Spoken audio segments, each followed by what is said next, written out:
बिस्मिल्लाहिर्रहमानिर्रहीम अल्हम्दुलिल्लाहि रब्बिल आलमीन वस्सलातु वस्सलामु अला रसूलिल्लाह रब्बि इश्रह ली सदरी व यस्सिर ली अमरी वहलुल उक़दतम मिन लिसानी यफ़क़हू क़ौली। तो एडवांस्ड इंक्रिप्शन स्टैंडर्ड यानी एईएस को डिस्कस करते हैं। ये most famous symmetric block cipher algorithm है, ठीक है। और ये आप कह सकते हैं कि जनरली भी मोस्ट फेमस साइफ़र है, मोस्ट यूज साइफ़र है, क्योंकि आप हर जगह तकरीबन ये यूज़ होता है। इवन लेट्स से जो टीएलएस हैंडशेक में फॉर इंक्रिप्शन, जो ट्रैफिक इंक्रिप्शन के लिए अक्सर ये सेलेक्ट होता है। इसके अलावा आप नेटवर्क में अगर बात करें, मैसेजिंग ऐप्स हैं जैसे सिग्नल या व्हाट्सएप, ये भी एंड टू एंड जो मैसेजेस की इंक्रिप्शन है उसके लिए यूजली एईएस यूज़ करती हैं। उसके बाद आपके पास जो let's say file storage encryption है, जैसे फॉर एग्जांपल विंडोज़ में बिटलॉकर है या मैक के लिए फ़ाइल वॉल्ट, ये भी यूज़ करते हैं एईएस इन सब के लिए। अब इवन वाईफाई में जो WPA प्रोटोकॉल है सिक्योरिटी का, वो भी मोस्टली ट्रैफिक इंक्रिप्शन के लिए एईएस ही यूज़ करता है। अब इसमें जहाँ पे of course password sharing easy है, वहाँ of course password based password से की डेरिवेशन होती है। की जो एईएस की फॉर्म मतलब फिक्स साइज की है, वो पासवर्ड से डेराइव होती है यूजिंग अ पासवर्ड बेस्ड की डेरिवेशन फंक्शन। ये जो अलग से एल्गोरिदम है जो पासवर्ड्स को कीज़ में कन्वर्ट करता है। ऑफ कोर्स ये जो आपका प्रोटोकॉल होगा, फॉर एग्जांपल WPA है वाईफाई के लिए, तो ये बेसिकली यूज़ करेगा this algorithm to derive the key from password, और साथ इंक्रिप्शन के लिए फिर एईएस यूज़ करेगा, ठीक है। तो जहाँ पे जिस तरह फाइल स्टोरेज में या लेट्स से वाईफाई में, यहाँ पे तो बड़ा आसान है सिमेट्रिक की यूज़ करना, क्योंकि सिमेट्रिक साइफर है जो कि पासवर्ड से डिराइव हो जाएगी। जो नेटवर्क एप्लीकेशंस हैं जैसे TLS हो गया या व्हाट्सएप वगैरह, या सिग्नल, व्हाट्सएप भी सिग्नल प्रोटोकॉल यूज़ करता है। सिग्नल प्रोटोकॉल HTTPS आपको पता है, HTTP TLS यूज़ करता है उसको HTTP को सिक्योर बनाने के लिए, और व्हाट्सएप सिग्नल यूज़ करता है। अब ये प्रोटोकॉल्स यहाँ पे पासवर्ड शेयरिंग कन्वीनियंट नहीं है, तो यहाँ पे हमारे पास कोई एसिमेट्रिक की एक्सचेंज एल्गोरिदम यूज़ होगा। ये प्रोटोकॉल TLS या सिग्नल की एक्सचेंज करेंगे यूजिंग सेशन की। दोनों एंड टू एंड जो पार्टीज़ हैं उनके दरमियान सेशन की हर सेशन के लिए शेयर करेंगे, और जो रिन्यू भी होंगी यूजिंग एसिमेट्रिक की एक्सचेंज एल्गो। तो ये हम बाद में देखेंगे, फॉर एग्जांपल डेफी-हेलमैन हो गया, ठीक है। तो या इवन RSA की बेस भी कर सकते हैं यूजिंग सर्टिफिकेट्स, लेकिन ये खैर बाद में हम देखेंगे। मेन पॉइंट ये है कि इस वक्त क्योंकि एईएस आपका सिमेट्रिक ब्लॉक साइफर है, तो आपको एक प्री शेयर्ड की चाहिए, जिसके लिए मल्टीपल मैकेनिज़म्स हो सकते हैं कि डिस्ट्रीब्यूशन सेंटर हो सकता है। लेकिन ये एग्जांपल्स हमने कुछ देखी, और जो ये भी मोटिवेट करती हैं एईएस का यूजेज के मोस्ट यूज्ड प्रोटोकॉल्स आप इसको कह सकते हैं, मोस्ट यूज्ड कह सकते हैं, वन ऑफ द मोस्ट नहीं, द मोस्ट यूज्ड साइफर आप कह सकते हैं टुडे। और इसकी हिस्टोरिकली देखें तो हमारे पास 99 में इसकी प्रपोजल्स कॉल हुए थे, 2001 में ये आई गेस स्टैंडर्डाइज हुआ था, नेस्ट ने किया ओपन प्रपोजल्स पे, और अभी तक ये इसमें कोई वल्नरेबिलिटी नहीं नोन। और इसी से अगर आप देखें जो इसके प्रपोजल्स हैं या इसका जो स्पेसिफिकेशंस हैं, प्रपोजल ही कॉल में ही मेंशन था कि इसके क्या स्पेक्स होने चाहिए। तो पैरामीटर्स की अगर बात करें तो इसके पैरामीटर्स रिक्वायर्ड थे, जो कि हैं बेसिकली कि ब्लॉक साइज़ आपका प्लेन टेक्स्ट का, या लेट्स से प्लेन टेक्स्ट का जो ब्लॉक है वो आपका 128 बिट का होना चाहिए, राइट। और जो साइफर है उसमें की पे बात करते हैं तो ऑफ कोर्स साइफर टेक्स्ट भी आपका 128 बिट का ही होगा, ठीक है। तो जो की आप यूज़ करेंगे टू इनक्रिप्ट, वो की 3 डिफरेंट वेरिएंट्स में हो सकती है, 128, 192 या 256, राइट। और फिर इस साइफर के एल्गो के अंदर स्ट्रक्चर इसका क्या है कि बेसिकली एक आपका प्लेन टेक्स्ट ब्लॉक आ रहा है 128 बिट, ठीक है।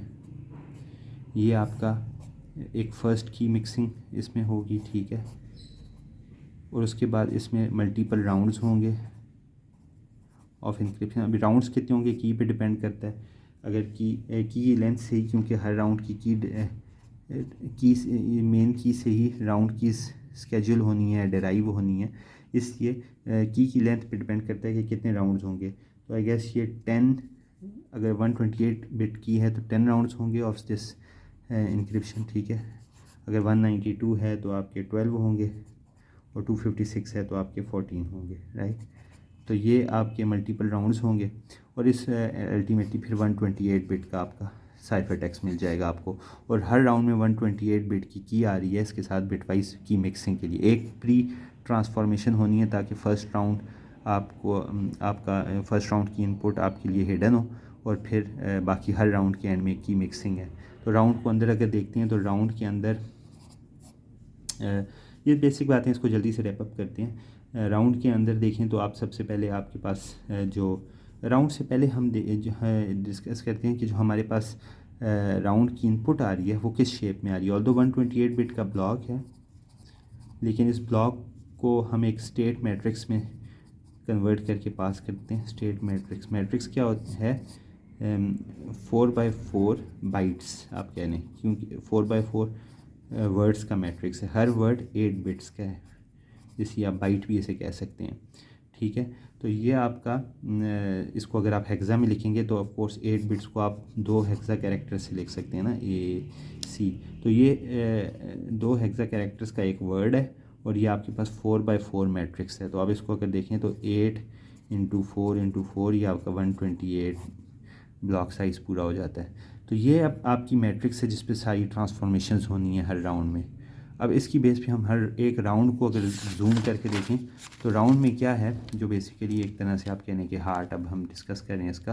तो राउंड के अंदर आपके पास सबसे पहले जो आपके पास मैट्रिक्स आ रही है जिसमें यहाँ बाइट्स हैं इंडिविजुअल, ठीक है, 4x4। तो इसमें हर बाइट को आपने सब्स्टिट्यूट करना है एस बॉक्स, ठीक है, या बाइट लेवल पे, सब बाइट भी कह सकते हैं। तो इसमें जस्ट एस बॉक्स में क्या होगा, 8 बिट्स इनपुट और 8 बिट्स आउटपुट ऑफ कोर्स। तो ये मैपिंग करता है और इसका एक यूनिक एस बॉक्स है जो अक्रॉस ऑल राउंड्स यूज़ होगा या अक्रॉस ऑल बाइट्स यूज़ होगा। तो ये जो स्टेट मैट्रिक्स है इसकी हर बाइट इस एस बॉक्स से रिप्लेस होगी, ठीक है। एस बॉक्स की आउटपुट वापस यहाँ पे आएगी हर बाइट के लिए। For each byte same S box use हो रहा है, एक ग्लोबल एस बॉक्स है AES का, और यही की स्केड्यूलिंग में भी यूज़ होगा। तो इसका क्रक्स ये एस बॉक्स है, हार्ट इस एल्गो का, और इस पर हम आगे आते हैं ज़रा डिटेल में डिस्कस करते हैं फाइनाइट फील्ड्स के पर्सपेक्टिव से। लेकिन उससे पहले कंप्लीटनेस के लिए अगर हम देखें तो राउंड के अंदर क्या था, जो सब बाइट थी, बाइट की सब्स्टिट्यूशन थी यूजिंग दिस एस बॉक्स, ठीक है।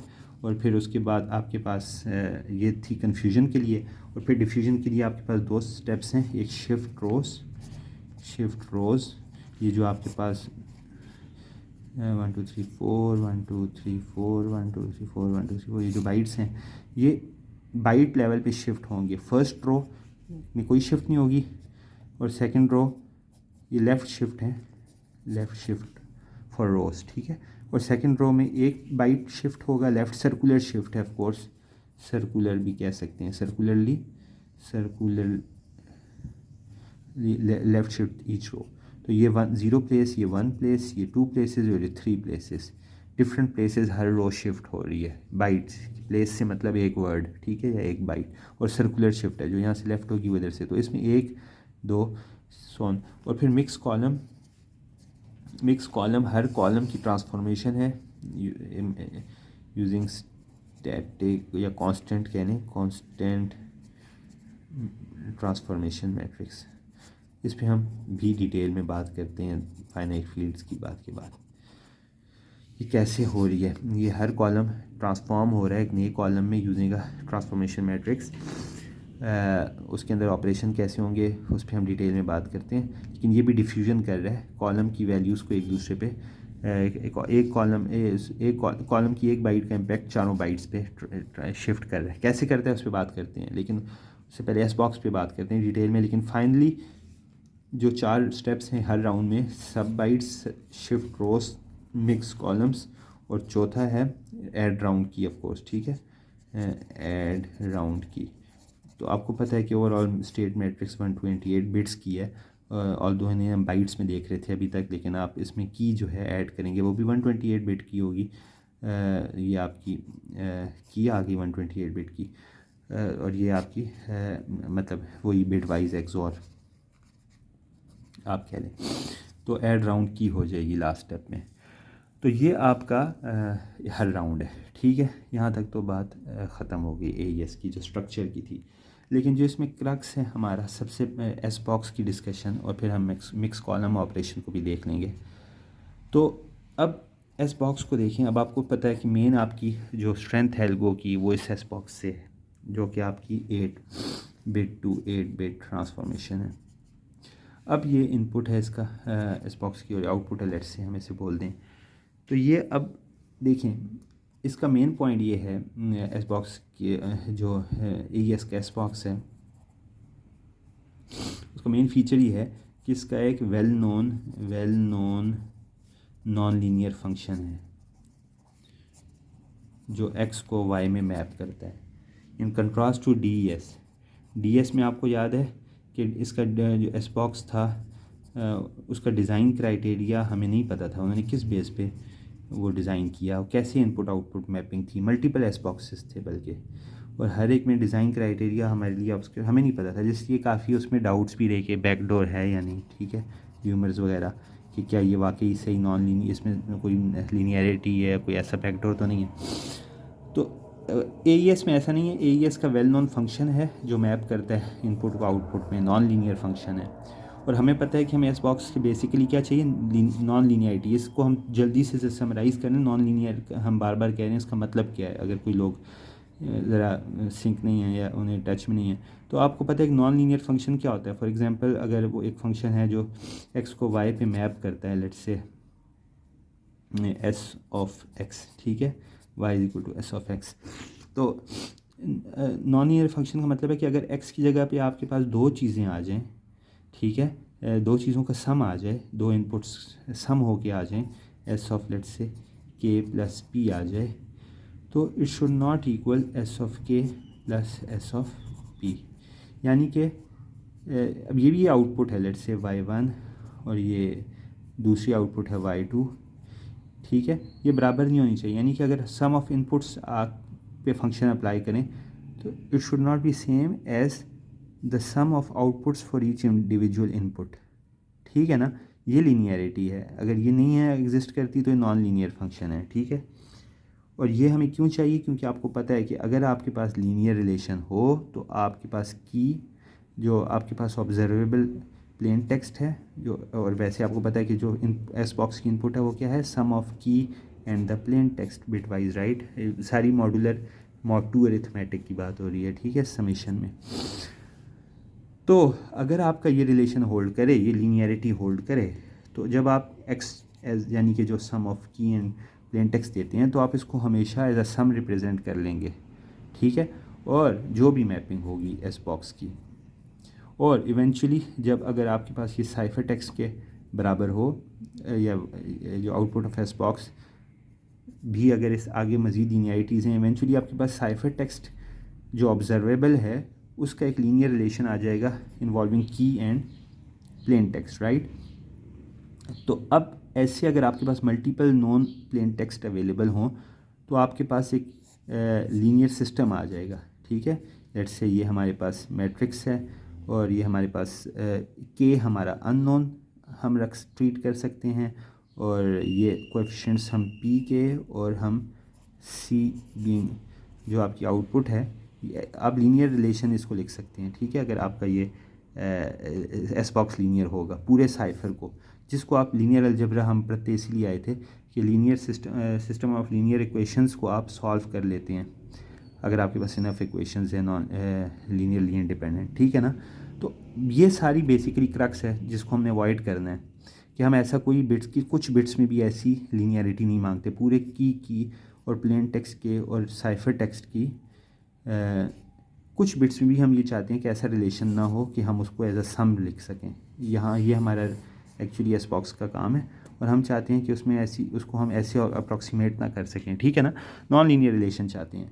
तो ये हमारी नॉन लीनियर की डेफिनेशन है। फॉर एग्जांपल अगर देखें आप, अगर आपका 1/x एक नॉन लीनियर फंक्शन है, क्यों? क्योंकि x की जगह पे अगर आप a + b लिखते हैं तो ये ऐसे नहीं है, 1/a + 1/b के बराबर नहीं है, राइट। या इसी तरह x² नॉन लीनियर फंक्शन क्यों है? क्योंकि अगर a + b होल स्क्वायर लिखते हैं, a² + b², ये आ गया 2ab एक्स्ट्रा आ गया, ठीक है। ये मसला कर रहा है। तो जिस वजह से लीनियर नहीं है फंक्शन, तो लीनियर इक्वेशंस आपको नहीं मिलेंगी। एनीवेज, अब हम आते हैं AES के एस बॉक्स पे, ठीक है। तो AES का एस बॉक्स क्या है?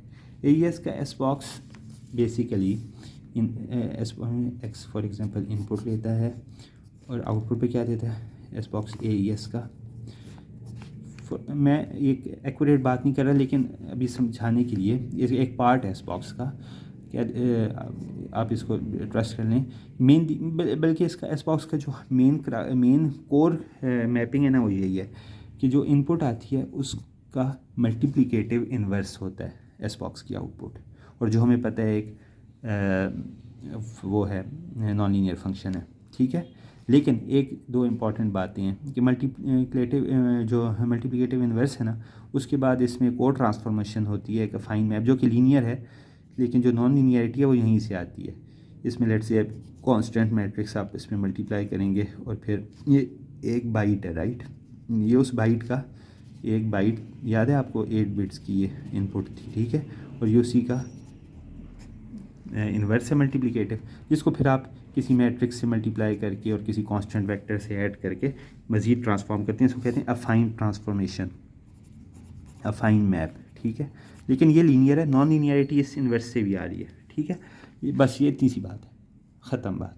बट अब इसमें जो चैलेंजिंग पॉइंट है वो ये कि आपको 8 बिट्स इनपुट 8 बिट्स आउटपुट रखनी है, यानी कि 2⁸ आपके पास पॉसिबिलिटीज़ हैं इसमें, यानी एलिमेंट्स आपके 0 से लेके 2⁸ तक हो सकते हैं।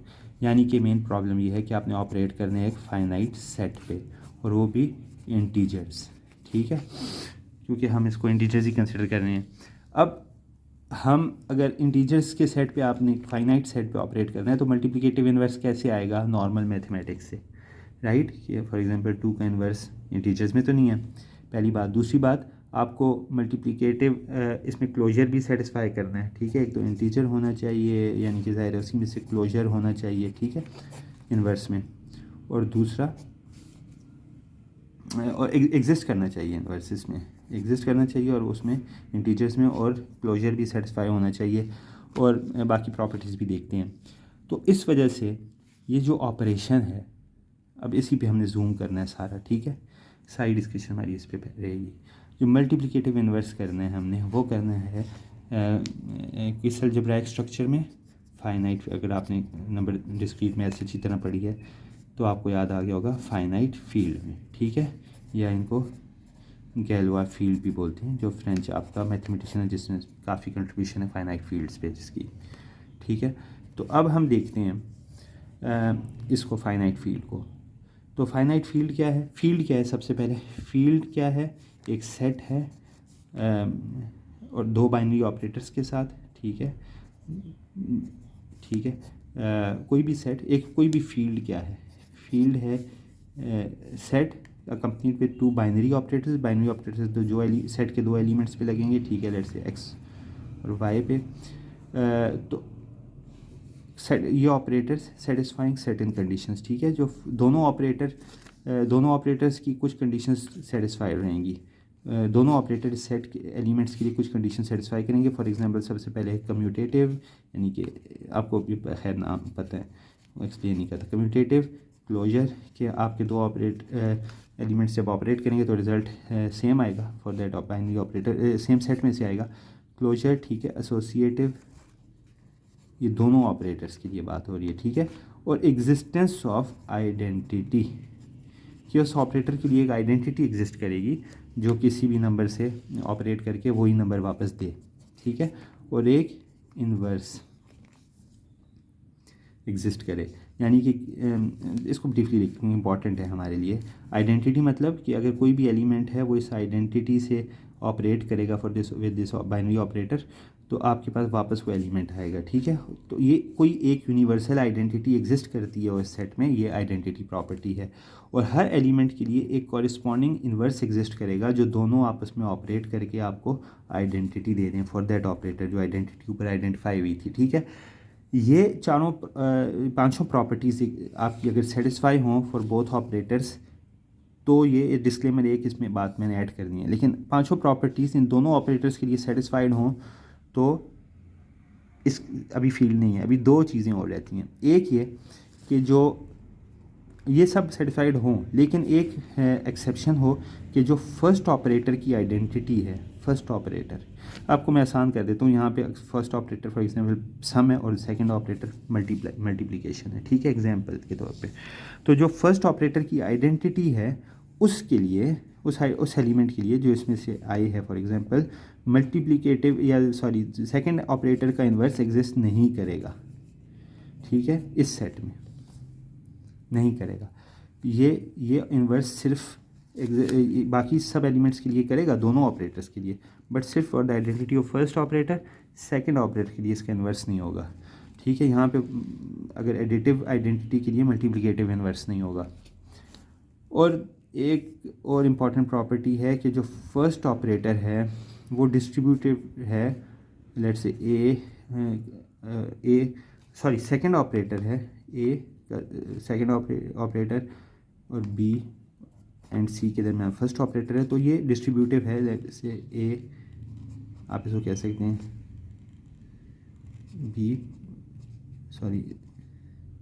ए सी, ठीक है। सिंपल एग्जांपल है, अगर इसको आप प्रोडक्ट मल्टीप्ली इसको लिख दें A times B plus C is equal to A B plus A C, लेकिन इंटरेस्टिंगली देखेंगे अदर वे अराउंड नहीं है। हमें अक्सर यही दिखाया जाता है कि बचपन में हम ये चेक करते हैं, हमें क्योंकि प्रोग्राम्ड है, हमने सोचा नहीं कि अदर वे डिस्ट्रीब्यूटिव नहीं है। अगर समेशन मल्टीप्लिकेशन पे डिस्ट्रीब्यूटिव नहीं है, लेकिन ये मल्टीप्लिकेशन समेशन पे है रियल नंबर्स में भी। तो इसी से हम बात करते हैं कि जो इसकी एक एग्जांपल है वो मोस्ट फेमस जिसको हम सब जानते हैं वो रियल नंबर्स, वो फील्ड है, ठीक है। क्योंकि देखें विद फील्ड है, real numbers with summation as first operator and multiplication as second. क्योंकि आप देखें तो सारी प्रॉपर्टीज सेटिस्फाइड होंगी, और जो क्रिटिकली आप देखें जो समेशन की आइडेंटिटी ज़ीरो है उसका इन्वर्स नहीं है, यानी कि हमें कहा जाता है division by zero is not allowed, right, क्योंकि रियल नंबर्स में नहीं है उसका इन्वर्स। और दूसरा यही जो अभी हमने बात कर भी दी कि ए टाइम्स बी प्लस सी की एग्जांपल दी, लेकिन अदर वे अराउंड नहीं है, देखें आप, ठीक है। तो ठीक है, मेरा ख्याल सफिशिएंट है, इससे हम आगे चलते हैं। ये तो फील्ड्स आ गई, लेकिन अब ज़्यादा चैलेंज तब बना जब फील्ड फाइनाइट हो और आपको उसके अंदर मल्टीप्लिकेटिव इन्वर्स भी चाहिए except for the identity of first, ठीक है, ऑपरेटर। अब इंटरेस्टिंग, और यही यहाँ पे गैलवा की काफ़ी कंट्रीब्यूशंस हैं, उसने दिखाया कि कैसे आपकी फील्ड्स फाइनाइट हो सकती हैं। तो फाइनाइट फील्ड्स, ठीक है, तो मैं इसको फाइनाइट ही बोलता हूँ, लोग गैलवा भी अक्सर बोलते हैं, लिखते हैं बुक्स में, चलें अभी हम इस पर स्टिक करते हैं। तो अब गैलवा ने क्या दिखाया, सबसे पहले कि आपकी फाइनाइट फील्ड्स एग्जिस्ट कर सकती हैं फॉर जो आपका फाइनाइट सेट है, अगर वो हो set of first P integers, first P integers, P being prime, ठीक है, यानी कि सेट ऑफ ज़ीरो से लेके 2 तक, ठीक है, सॉरी फर्स्ट पी प्राइम्स यानी कि ज़ीरो से p-1 तक, ठीक है ना। तो यानी कि 2 के लिए z2 क्या होगा 0 1, z3 क्या होगा 2 भी प्राइम है 3 भी प्राइम है 0 1 2, तो हर तो ये आपका सेट हो, सेट ऑफ इंटीजर्स, ठीक है, और ऑपरेशन आपके प्लस मल्टीप्लाई हों, बट मॉड ऑफ पी, तो ये फाइनाइट फील्ड आप एग्जिस्ट कर सकती है, लेकिन सिर्फ प्राइम्स के लिए।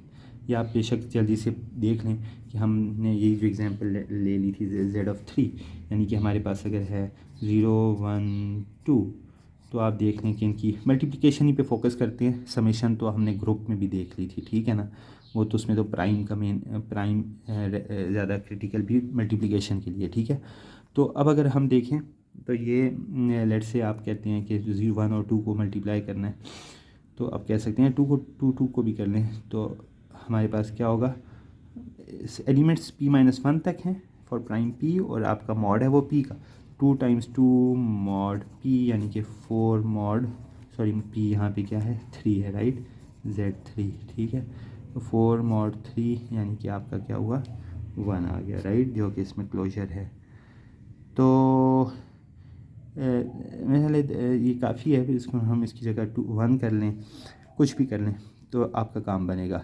अब इसमें क्रिटिकल बात इन्वर्स की है, तो 2 का ही हम देखते हैं इन्वर्स क्या होगा। अच्छा, इन्वर्स फाइंड कैसे होगा, उसके लिए एक्सटेंडेड यूक्लिडियन एल्गोरिदम है, लेकिन हमारा अभी फोकस उस पर नहीं है क्योंकि आपने नॉन लीनियरिटी पे हमने ज़्यादा फोकस करना है, तो उस पर हम आगे दोबारा बात कर लेंगे। लेकिन अभी देखें 2 का इन्वर्स क्या होगा।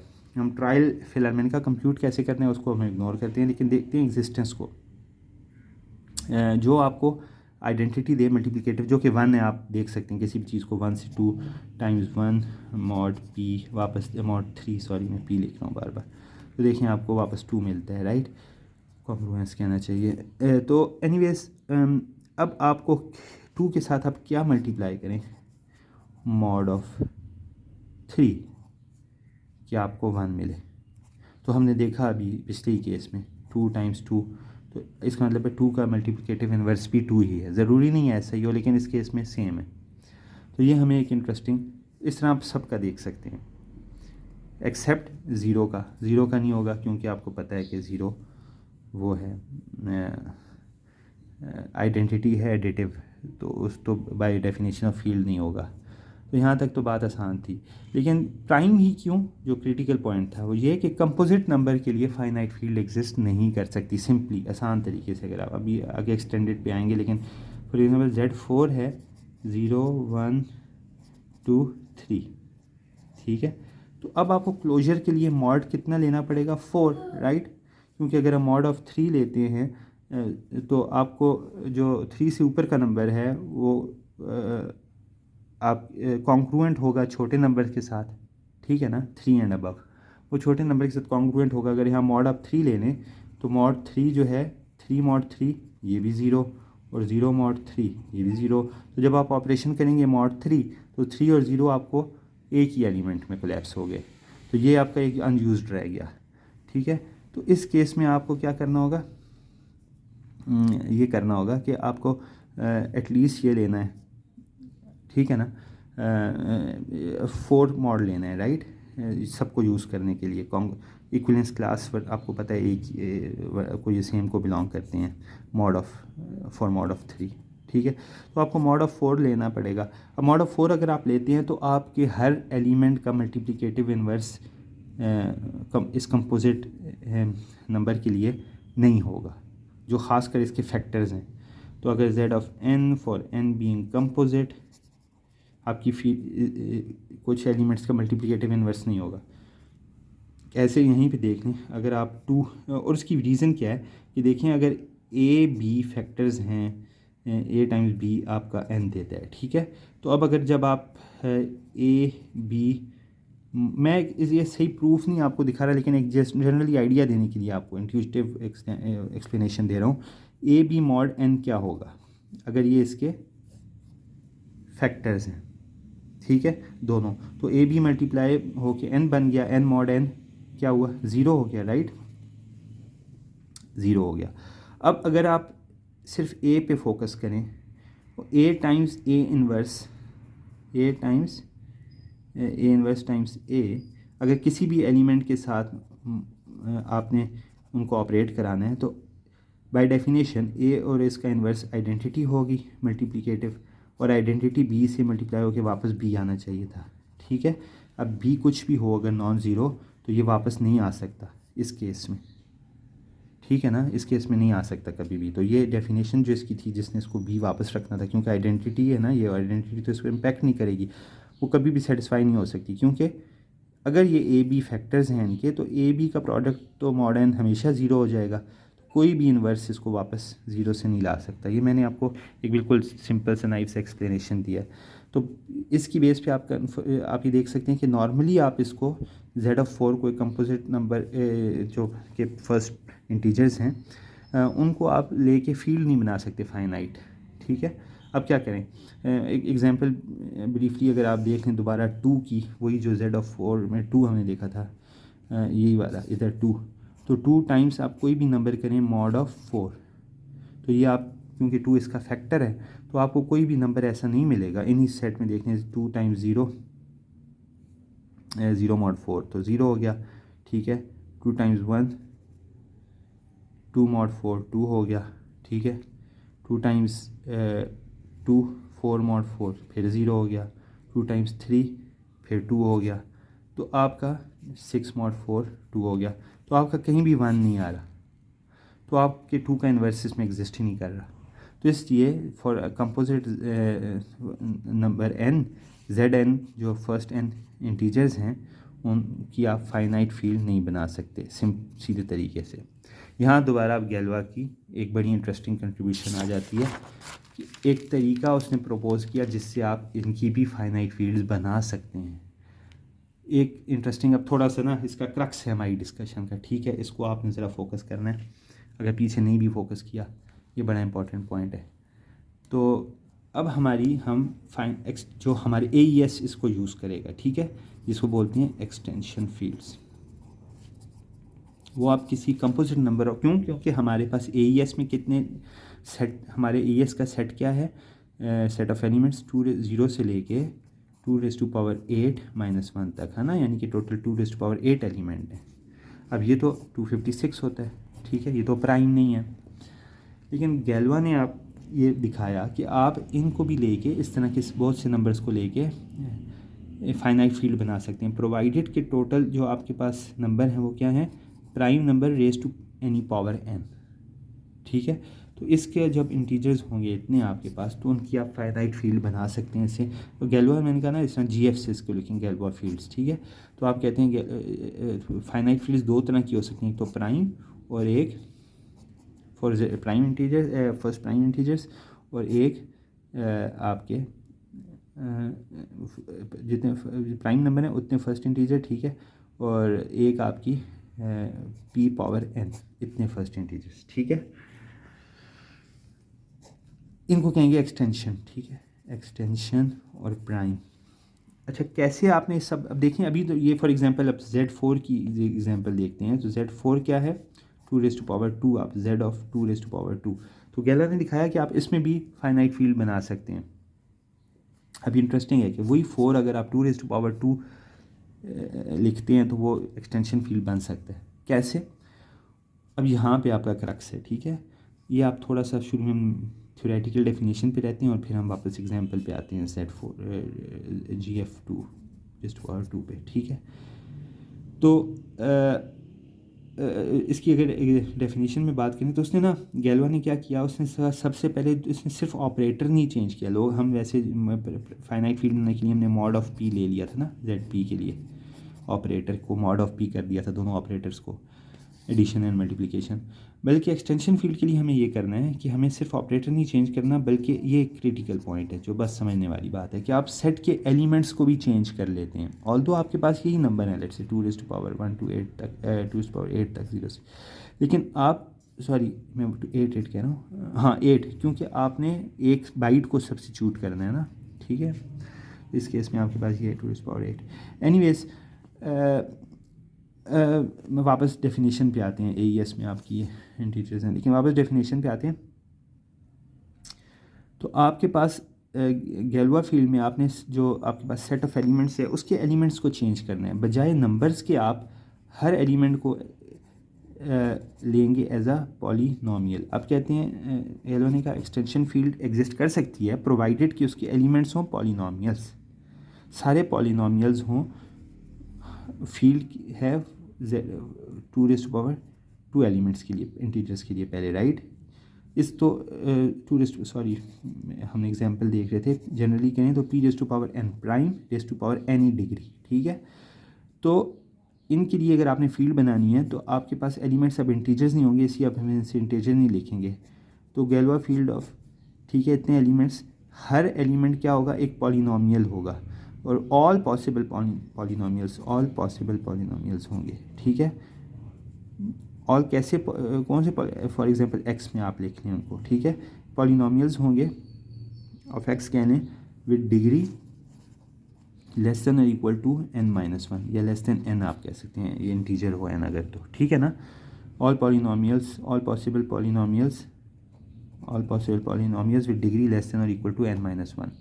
फॉर एग्जांपल अगर आप यानी कि एक आपका है 1 से 1, एक है x+1, एक है x² + x+1, और करते करते आप इसकी पावर में चले जाएं xn+1, राइट। बट अभी सिर्फ आपने वेरिएबल सारे देखें, इनके बाद कोएफिशिएंट्स भी आपके सारे पॉसिबल होंगे, बट कोएफिशिएंट्स हो सकते हैं फ्रॉम z(p). ये क्रिटिकल पॉइंट है कि इन पॉलिनोमियल्स के कोएफिशिएंट्स होंगे कोई इंटीजर जो 0 से लेके फर्स्ट, यानी कि अगर प्राइम ये फील्ड आपकी 2 समथिंग है तो 0 1 हो सकते हैं सिर्फ, ठीक है। अगर 3 कोई प्राइम पे डिपेंड करता है जिसकी एक्सटेंशन फील्ड है ये, तो आपकी गैल्वा फील्ड डिफाइन हो गई। अब आपने इसमें आप ऑपरेशंस कर सकते हैं, ठीक है। ऑपरेशंस को भी थोड़ा सा हम डिफाइन कर लेते हैं।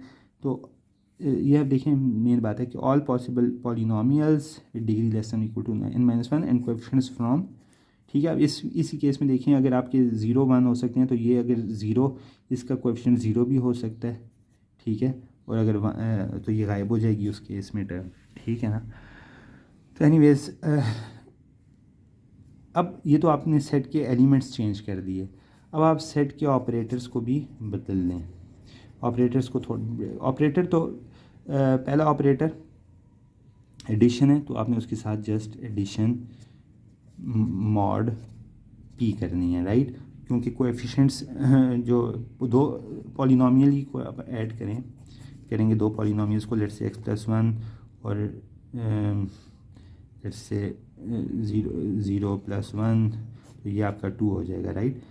क्योंकि इसका कोएफिशिएंट 0 है तो 1 + 0, तो आप हाँ जी, ये सॉरी, ये आपका 2 mod 2, ठीक है। और ये 0x है अगर यहाँ पे, तो 1 + 0 1 mod 2, तो ये 1x + 0 हो जाएगा, ठीक है। तो ये देखें, एडिशन क्या है, कोएफिशिएंट्स की एडिशन mod 2। आप इसको कोएफिशिएंट्स के हैं या पॉलिनोमियल के, एक ही बात है, क्योंकि पॉलिनोमियल भी अगर ऐड होते हैं तो सेम कोएफिशिएंट्स ही ऐड, सेम वेरिएबल के कोएफिशिएंट्स ही ऐड होते हैं ना। ये इसकी एडिशन थी। और मल्टीप्लिकेशन वही पॉलिनोमियल मल्टीप्लिकेशन, इस केस में फॉर एग्जांपल x+1 × 1 तो आसान है, लेकिन अगर x+1 हो तो मैं इसकी एग्जांपल करते हैं तो क्लियर हो जाएगा। लेकिन इसमें मेन पॉइंट ये है, जब पॉलिनोमियल मल्टीप्लिकेशन हो जाएगी तो अगर जो रिज़ल्ट है उसकी डिग्री बढ़ जाती है तो आपने उसको मॉड करना है। मॉड किससे करना है, तो मॉड भी एक पॉलिनोमियल से करना है, एक ऐसे ये क्रक्स है इसका, एक ऐसे पॉलिनोमियल से जो इरेड्यूसिबल हो। पहली बात, इरेड्यूसिबल प्राइम ही की तरह हो पॉलिनोमियल, जो ऐसा पॉलिनोमियल जो सिर्फ जिसका कोई फैक्टर ना हो, कोई पॉलिनोमियल उसको से वो डिवाइड ना होता हो, तो वो आपका इरेड्यूसिबल पॉलिनोमियल है, राइट। लेकिन उसकी डिग्री हो n-1 तक आपकी एलिमेंट्स हैं और सेट के, और आपके जो मॉड वाला इरेड्यूसिबल पॉलिनोमियल की डिग्री n होनी चाहिए, और इसकी कोएफिशिएंट्स आपको पता है z(p) से आने चाहिए, ठीक है।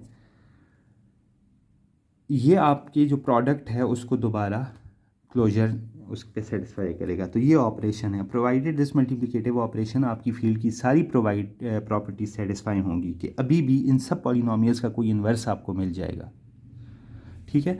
अब इसमें जो मेन पॉइंट है ना, जो एक और इंटरेस्टिंग बात है कि अब आप जब ये ऑपरेशन सेटिस्फाई हो रहा है ना, तो अब आप इसको लिख सकते, किसी भी नंबर को इस फॉर्म में लिख सकते हैं। ऑल्दो आपको तो नंबर्स में ऑपरेट करना है ना, लेट्स से 2⁸ तक, 0 से लेके 255 तक, लेकिन आपको जो फील्ड मिली वो तो पॉलिनोमियल्स पे है। लेकिन इंटरेस्टिंग पॉइंट ये है कि हम हर नंबर को इन पॉलिनोमियल्स में लिख सकते हैं।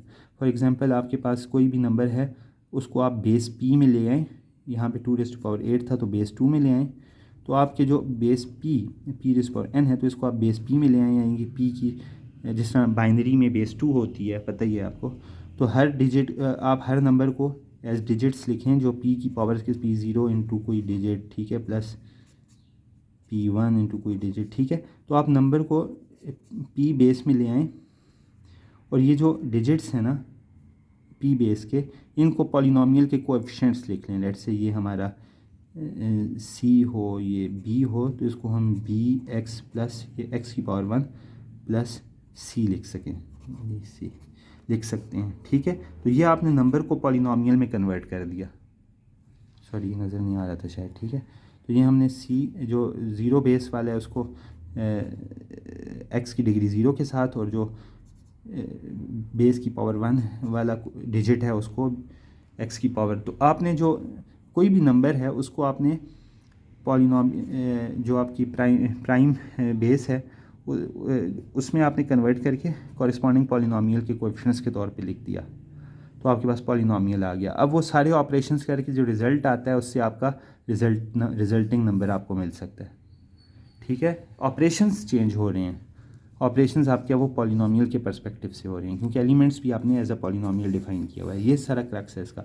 इसकी जल्दी से एग्जांपल करते हैं। वो बड़ी इंटरेस्टिंग जो हमने केस देखा था Z4 का, जो कि हमारा 0 1 2 3 था, और हमने देखा था कि 2 का मल्टीप्लिकेटिव इन्वर्स इसमें एग्जिस्ट नहीं करता। ये बड़ी इंटरेस्टिंग एग्जाम्पल है। ठीक है, इसी को हम देख लें। मैंने इसको कोशिश की है तो सिंपलिस्टिकली हम इस तरह कर लेंगे।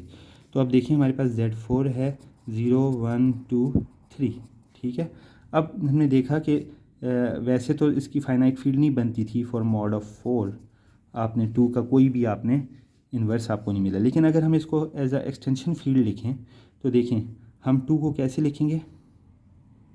2 को हम लिखेंगे अच्छा, इसको हम लिखेंगे GF finite extension field 4 integers है ना, तो 2 रेज़ पावर 2, ये 2 प्राइम है यानी कि p raise to power n, यहाँ पे ये p हो गया और ये n हो गया। ठीक है, तो अब आपने इसको इस तरह अगर लिख दिया तो अब आप इस पर सारे ऑपरेशंस वो कर सकते हैं, और इस तरह इन्वर्स भी आप ले सकते हैं। ऑपरेशंस की जल्दी से एग्जांपल ले लेते हैं। अगर आप 2 और 3 को मल्टीप्लाई करना चाहते हैं इसमें, तो आप देखें 2 को आप लिखेंगे, अगर बाइनरी में लिखते हैं 2 को कैसे लिखते हैं 1 0, और 3 को लिखते हैं 1 1। ठीक है, तो इसका पॉलिनोमियल क्या बनेगा x ऑफकोर्स प्लस 0, इसका बनेगा क्या बनेगा इसका x प्लस 1।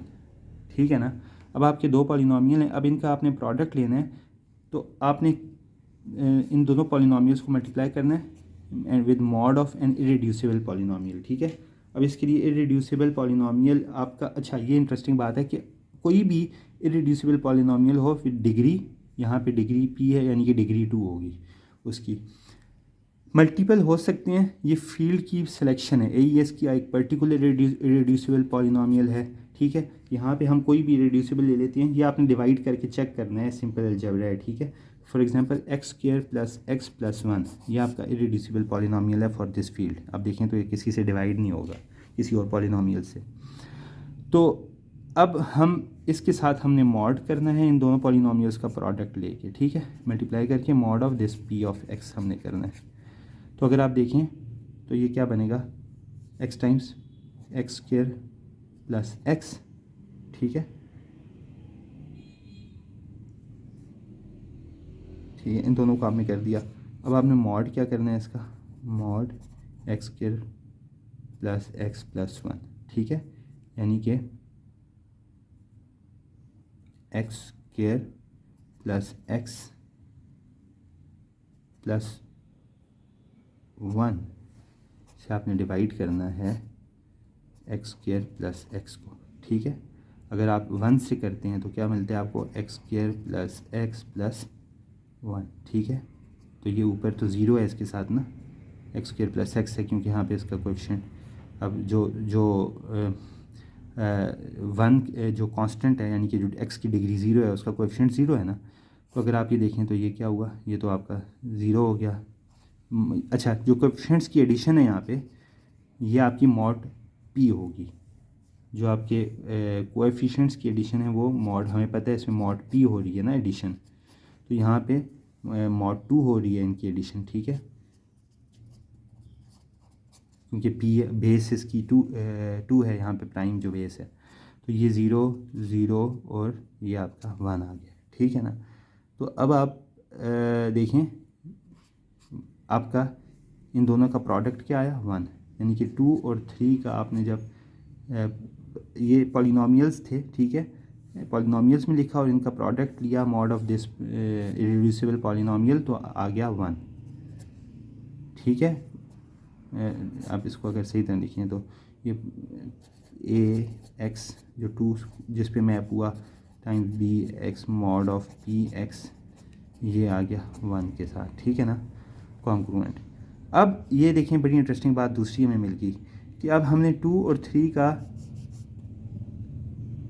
जो अगर आप देखते हैं तो ये आपको ये मल्टीप्लिकेटिव आइडेंटिटी भी होगी इसमें ना। तो आपने इन दो का प्रोडक्ट देखा तो 1 आ गया था, यानी कि 2 का इन्वर्स आपको मिल गया 3 है फॉर दिस फाइनाइट फील्ड। तो ये फाइनाइट फील्ड की डिस्कशन थी, मेरे ख्याल में ये हमने कंप्लीट कर दिया।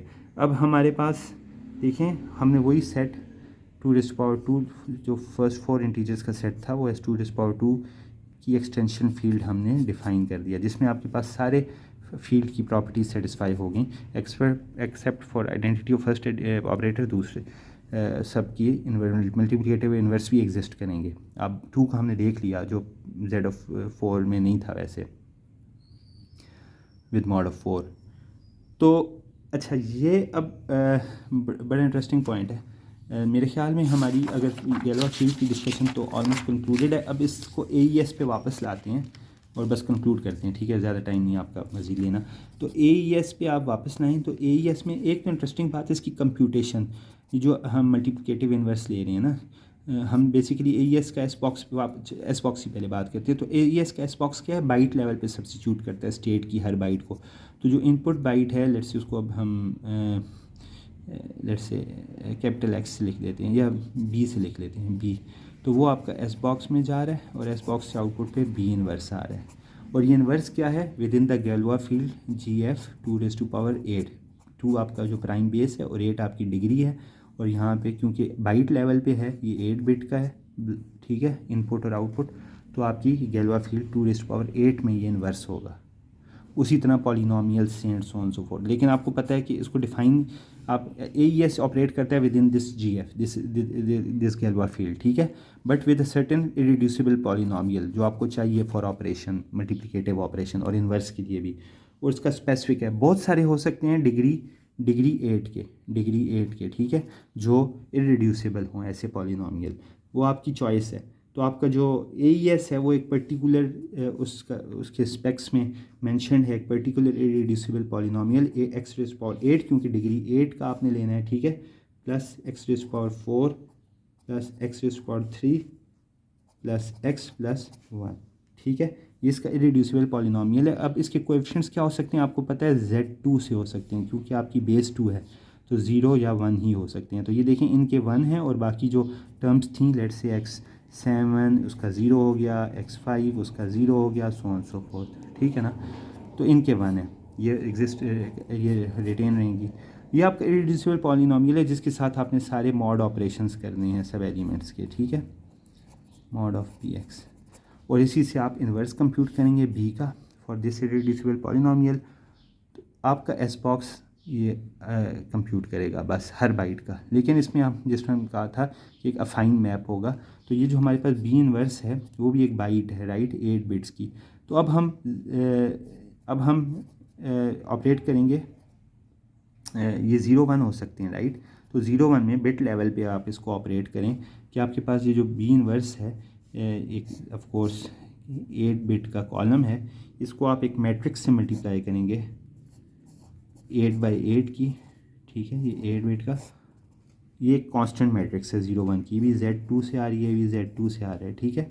और ये आपकी आप कह लें कि GF2 में सिंपली आपकी ऑपरेशंस हैं कि मल्टीप्लिकेशंस एंड समेशंस। और बाय द वे Z2 जो है 0 1 ये प्राइम है ना, तो प्राइम फील्ड है, क्योंकि 0 की इन्वर्स नहीं है, मल्टीप्लिकेटिव 1 का तो है। तो आप ये गैलोआ फील्ड में नहीं है, ये सॉरी एक्सटेंशन फील्ड में नहीं है, प्राइम फील्ड GF2 में ये वाला फाइन मैप है। तो ये आप एक कांस्टेंट, ये कांस्टेंट मैट्रिक्स है, ठीक है, और एक कांस्टेंट वेक्टर है इसमें, और लेट्स से इसको मैं B इन्वर्स इंटू C और इसको D कह देता हूँ। तो ये हमारा B इन्वर्स, अगर B इनपुट जाता है एस बॉक्स की, B जाता है बाइट, तो अब बाहर क्या से आएगा, B का inverse multiplicative with in GF 2⁸8 times C plus D। और ये दोनों जो हैं ये GF2 में, ठीक है, बिट लेवल पे यहाँ पे ऑपरेशन हो रहे हैं। अच्छा, ये नॉन लीनियरिटी के लिए ये था मेनली, और ये दोनों जो कांस्टेंट मैपिंग है ये जस्ट इसलिए है कि आपका जो एस बॉक्स है वो जस्ट इन्वर्जन ना हो, ताकि जो भी फाइनाइट फील्ड की इन्वर्जन पे कोई मैथमेटिकल अटैक्स हैं वो भी इफेक्टिव नहीं रहेंगे। उसके बाद एक और मैपिंग है जो कांस्टेंट मैपिंग है, जो कि आपको लीनियर मैपिंग है, जो नॉन लीनियरिटी नहीं दे रही, जस्ट इस इन्वर्स का स्ट्रक्चर डिस्टर्ब कर रही है कि जस्ट इन्वर्स के तौर पे एस बॉक्स ना मॉडल हो फॉर एनालिसिस या क्रिप्टोनालिसिस अटैक, बल्कि इसके साथ एक लीनियर अफाइन मैप भी है।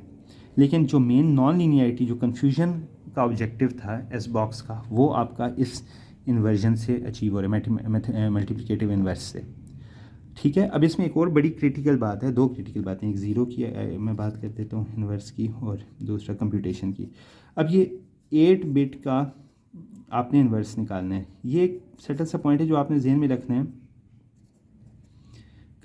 अक्सर लोग मिक्सअप कर जाते हैं कि ये इन्वर्स निकालने की कम्प्लेक्सिटी पे हम नहीं इस वक्त फोकस कर रहे। कम्प्लेक्सिटी कितनी है कितनी नहीं है, हमारा टारगेट कम्प्लेक्सिटी नहीं, हम इससे कम्प्लेक्सिटी नहीं अचीव करना चाहते कि इस कम्प्लेक्सिटी बहुत ज़्यादा है, क्योंकि तो छोटा नंबर है। और ये जो इम्प्लीमेंट होता है इस बॉक्स, ये भी इसकी कंप्यूटेशन नहीं करता, बल्कि क्योंकि 8 बिट टू 8 बिट जिसमें 256 टोटल पॉसिबिलिटीज़ हैं, तो ये आपने पहले से प्री कंप्यूटेड, मेन पॉइंट ये है कि ये प्री कंप्यूटेड रख के एक टेबल आपने बना दिया है इन सारी पॉसिबल वैल्यूज़ का। तो जो आपकी मैपिंग्स हो रही हैं वो टेबल से हो रही हैं, या आपने कंप्यूटेशन की हुई है पहले से, क्योंकि आपको इससे कम्प्लेक्सिटी नहीं चाहिए, आपको बेसिकली इससे क्या चाहिए, नॉन लीनियरिटी,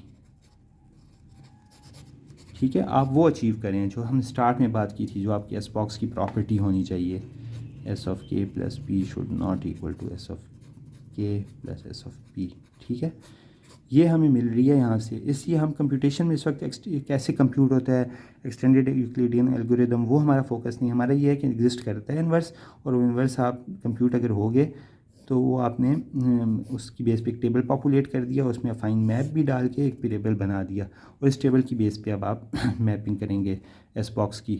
और बस एक इंपॉर्टेंट पॉइंट कि आपको याद है फील्ड की डेफिनेशन की, जो आइडेंटिटी है फर्स्ट ऑपरेटर की, उसका तो इन्वर्स है नहीं, तो ज़ीरो अगर इसमें ऑल बिट ज़ीरो रहेंगी तो उनका मल्टीप्लिकेटिव इन्वर्स नहीं है।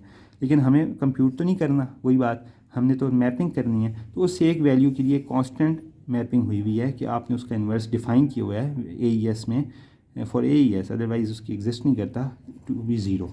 तो ज़ीरो के इन्वर्स की जगह आप ज़ीरो ही ले लेते हैं, और फिर अफाइन मैप ऑफ कोर्स उस पर आप अप्लाई करते हैं, तो जो वैल्यू आती है वो आप टेबल में लिख देंगे एस बॉक्स के, ठीक है। ये बड़ा क्रिटिकल पॉइंट है कि एस बॉक्स जो इन्वर्स है आपका multiplicative within the Galois field 2⁻⁸, वो है फॉर नॉन लीनियरिटी, इसकी प्री कंप्यूटेड है, और सब्सटीट्यूशन आप कर रहे हैं उसकी बेस पे, लुकअप बेस्ड, ना कि कंप्यूट कर रहे हैं। इसी extended field computation, extended Euclidean algorithm की बेस पे जो कंप्यूटेशन है वो हमारा फोकस नहीं है।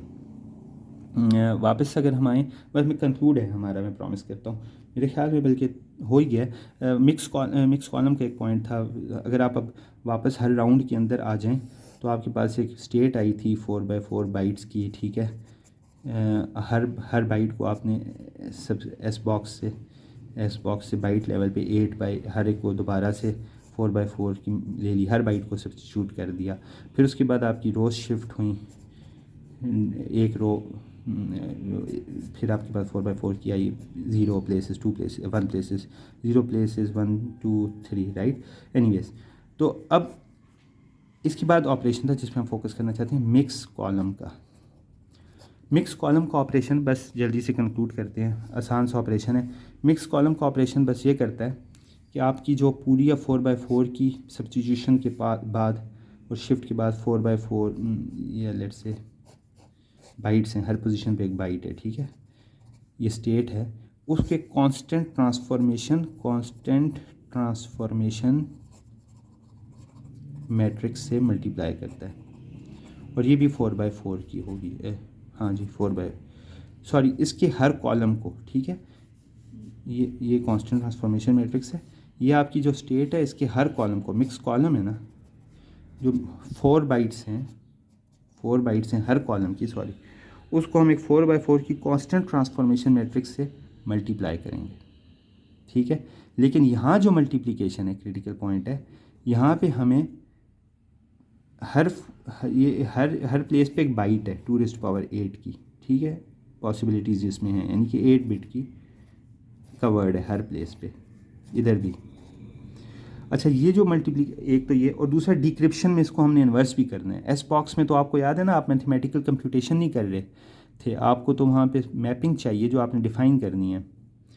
यहाँ पे आपको ये कंप्यूटेशन करनी है, जो भी इनपुट आएगी उसको आपने इस तरह ट्रांसफॉर्म करना है using this constant transformation matrix multiplication से, और डिक्रिप्शन के वक्त इसको इन्वर्स करना होगा। तो इसको आप यहाँ पे आपको इस मैट्रिक्स का इन्वर्स भी चाहिए, और आपको 8 बिट का क्लोजर भी चाहिए। 2⁸ पॉसिबिलिटीज़ हैं, 8 बिट का क्लोजर भी चाहिए 2⁸ -10 से लेके आपके पास एलिमेंट्स हैं। तो इसलिए ये जो मल्टीप्लिकेशन है मिक्स कॉलम की, यानी कि कॉलम को with a constant transformation matrix आप मल्टीप्लाई कर रहे हैं, ये दोबारा गैलोआ फील्ड 2⁸, यानी कि एक्सटेंशन फील्ड p⁴n में हो रही है, p बीइंग 2 और n बीइंग 8, जहाँ पे इन्होंने इन्वर्स लिया था। ये क्रिटिकल पॉइंट है। तो मिक्स कॉलम क्या है? मिक्स कॉलम जस्ट GF 2⁸ में एक वेक्टर की एक ट्रांसफॉर्मेशन मैट्रिक्स से मल्टीप्लिकेशन है कांस्टेंट से, और डिक्रिप्शन के वक्त इसका इन्वर्स हो जाएगा, ठीक है ना। तो ये आपका मिक्स कॉलम में हमारा C अगर कॉलम आ गया है शिफ्ट वगैरह के बाद, तो वो आपका एक M मैट्रिक्स से, ये आपका 4 यानी कि 4 × 4 बाइट्स हैं, यानी कि हर बाइट 8 बिट वर्ड है, और ये 8 बिट वर्ड है यहाँ पे, और इसकी आप प्रोडक्ट लेनी है 4×4 बाइट्स से, ठीक है। और आपके पास लेट से कुछ भी आ रहा है, ये लेट से y आ जाता है, ठीक है। तो डिक्रिप्शन के वक्त आपको इसकी एक इन्वर्स मैट्रिक्स चाहिए होगी, जो भी आपकी इनपुट है स्टेट है उसको m इन्वर्स से आप मल्टीप्लाई करेंगे, और ये प्रोडक्ट आपके हैं GF 2⁸ में, ठीक है। क्योंकि आपको इन्वर्जन चाहिए, इसमें इन्वर्जन चाहिए, और आपको क्लोजर भी चाहिए 8 बिट्स का, ठीक है, यानी कि Z 256 में आप कह लें, लेकिन इसको प्रॉपरली आप लिखेंगे GF ऑपरेशन होगा वही पॉलिनॉमियल्स में और उसमें। तो मेरे ख़्याल में कम ठीक है, इस बहुत काफ़ी लेंथी हो गया बस। तो हमारे पास अब अभी तक कोई नॉन वल्नरेबिलिटी नहीं है AES में, ठीक है, नो नॉन वल्नरेबिलिटी। तो आपकी ओनली ऑप्शन क्या रह जाती है? ब्रूट फोर्स, ठीक है, सिर्फ ब्रूट फोर्स की सर्च आप कर सकते हैं, और वो भी 256 जो बिट आपकी की वर्जन है, यानी कि 2⁻256, ये अभी तक सफिशेंट है, ठीक है, इवन कंसिडरिंग क्वांटम एल्गोरिथम से कंप्यूटिंग की, ठीक है, इवन कंसिडरिंग क्वांटम। तो आपकी जो 256 वर्जन है की का, अगर आप लॉन्गेस्ट की यूज़ करेंगे तो AES अभी तक उसमें कोई नॉन वल्नरेबिलिटी भी नहीं है, और ब्रूट फोर्स भी उसके लिए इफेक्टिव मोस्ट लाइकली नहीं है जितनी कंप्यूट हमें नॉन है, ठीक है ना। तो मेरे ख्याल में काफ़ी लेंथी हुई है, लेकिन हमारे पास टॉपिक काफ़ी थे, मेरे ख्याल में हमने काफ़ी कोशिश की है कम उसको करने की। चलिए, थैंक यू।